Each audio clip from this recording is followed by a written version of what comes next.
The inspiration comes from nature.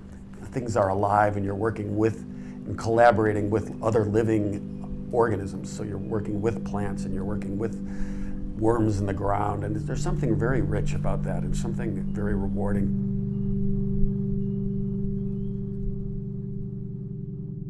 Sometimes I would glaze a piece maybe 10, 15 times, and each firing would create another pattern or crackle layer that would be filled with colors on top of each other. And I love the idea of what patterns signify. They're really about the patterns of life. You know, we live in patterns. We live in the seasons changing. We live in our day-to-day changes. We have our micro changes as our skin dries and cracks. And there's constantly cycles, things that go on all around us. So I believe we've evolved as a species as pattern recognizers. In my work, the pattern recognition in the ceramics has carried over.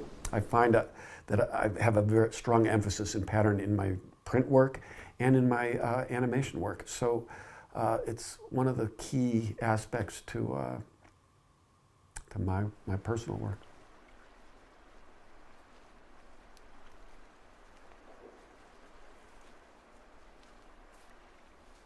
The process is one in this work of not of knowing what I'm going to see at the end ahead of time.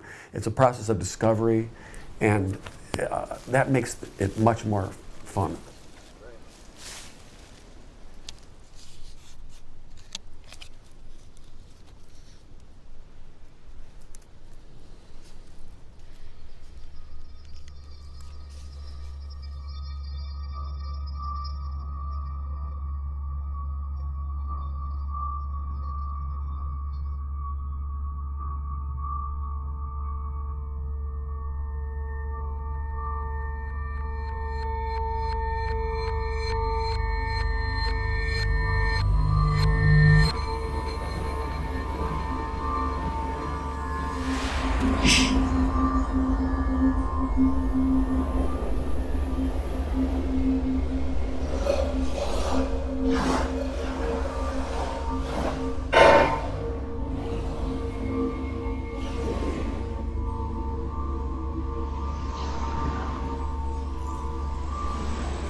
I see the computer as just a brush for me, the way somebody else might see a brush if they were in a painting studio, or a hammer. It's just a tool that, it's really more like a knife that has all the blades in it, a Swiss Army knife, because it can do so many different things.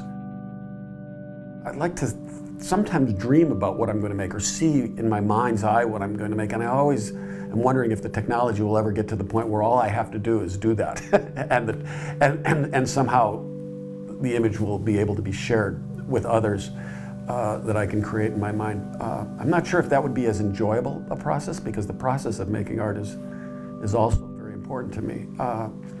But I have lots of fantasies of where the future of this digital technology will go, and it'll be interesting to see what happens.